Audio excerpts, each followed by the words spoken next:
Welcome to Anandi's kitchen. இன்றைக்கு பச்சை பருப்பு வடை செய்வது எப்படி என்று பார்க்கலாம். தேவையான பொருட்கள் 2 கப் பச்சை பருப்பு, 1 வெங்காயம், 2 பச்சை மிளகாய், கருவேப்பிலை, உப்பு, கொத்தமல்லி, இஞ்சி பூண்டு விழுது. பச்சை பருப்பை மிக்சியில் நீங்கள் அரைச்சிக்கின பின்னே இப்படி வர. ஆனால் ரொம்ப மையாக அரைக்கக்கூடாது. ஸோ அதை இப்போ போட்டு மிக்ஸ் பண்ணலாம் நம்ம வடைக்கு.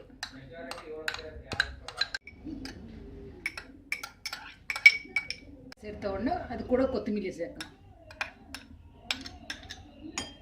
கொத்தமல்லி ஆன உடனே கருவேப்பிலை, பச்சை மிளகாய், இஞ்சி பூண்டு விழுது, அதுக்கு தேவையான அளவு உப்பு எல்லாத்தையும் சேர்த்துட்டு இப்போ மிக்ஸ் பண்ணிக்கலாம்.